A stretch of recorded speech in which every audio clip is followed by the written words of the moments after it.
Epstein files ನಿಜಾನ ಸುಳ್ಳ ಈ ಒಂದು ಪ್ರಶ್ನೆ ತುಂಬಾ ಜನರಿಗೆ ಕಾಡ್ತಾ ಇದೆ. ಆ ವಿಡಿಯೋಸ್ ಡಾಕ್ಯುಮೆಂಟ್ಸ್ ಎಲ್ಲ ನೋಡಿ ತುಂಬಾ ಜನ ಇನ್ನು ಶಾಕ್ ಅಲ್ಲೇ ಇದ್ದಾರೆ, ಈ ರೀತಿ ಕೂಡ ಆಗಿರುತ್ತಾ ಅಂತ. ಸೊ ನನ್ನ ಪ್ರಕಾರ ಹೇಳೋದಾದ್ರೆ ಎಪ್ಸ್ಟೀನ್ ಫೈಲ್ಸ್ ಒಂದು ಫೇಕ್ ನ್ಯೂಸ್. ಅಂಡ್ ಯಾಕೆ ಅಂತ ನಾನು ರೀಸನ್ಸ್ ಗಳನ್ನ ಹೇಳ್ತಾ ಹೋಗ್ತೀನಿ. ನಿಮ್ಗೆ ಎಷ್ಟು ಸರಿ ಅನ್ಸುತ್ತೆ ಎಷ್ಟು ತಪ್ಪು ಅನ್ಸುತ್ತೆ ಕಮೆಂಟ್ ಮಾಡಿ. ಈಗ ನೋಡಿ, ಎಪ್ಸ್ಟೀನ್ ಫೈಲ್ಸ್ ನಿಜ ಅನ್ನೋದಾದ್ರೆ ಇವಾಗ ಇಷ್ಟೆಲ್ಲಾ ದೊಡ್ಡ ದೊಡ್ಡ ಇನ್ಫ್ಲೂಯೆನ್ಸ್, ಇಷ್ಟೆಲ್ಲಾ ದೊಡ್ಡ ದೊಡ್ಡ ಸೆಲೆಬ್ರಿಟೀಸ್ ಇರೋರು ಇದನ್ನ ಆಚೆ ಬರ್ದೇ ಇರೋಂಗ್ ಆರಾಮಾಗಿ ಮಾಡ್ಬೋದಿತ್ತು.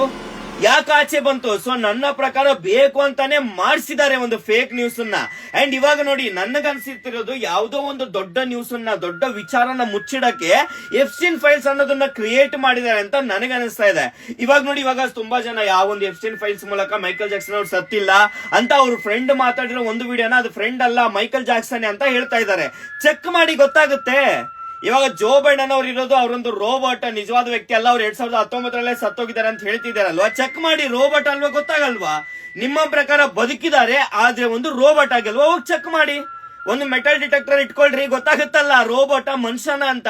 ಅಂಡ್ ಇನ್ನೊಂದಪ್ಪ, ಈಗ ಈ ಜೆಫ್ರಿ ಎಪ್ಸ್ಟೈನ್ ಸತ್ತಿಲ್ಲ ಬದುಕಿದ್ದಾರೆ ಅಂತ ಹೇಳ್ತಾ ಇದಾರೆ. ಎಲ್ಲಿದ್ದಾರೆ? ಮಾತಾಡಿದಾರೆ ಯಾವ್ದಾದ್ರು ಇಂಟರ್ವ್ಯೂ ನಲ್ಲಿ ನಾನು ಸತ್ತಿಲ್ಲ ನಾನು ಬದುಕಿದೀನಿ ಅಂತ? ಇಲ್ಲ, ನೀವು ನೋಡಿರೋ ಫೋಟೋಸ್ ಗಳೇನ್ ನೋಡ್ತಾ ಇದೀರಲ್ಲ, ಇಂದ ಆಗಿರ್ಬೋದಲ್ಲ. ಸೊ ತುಂಬಾ ಪ್ರಶ್ನೆಗಳು ಕಾಡ್ತಾ ಇವೆ.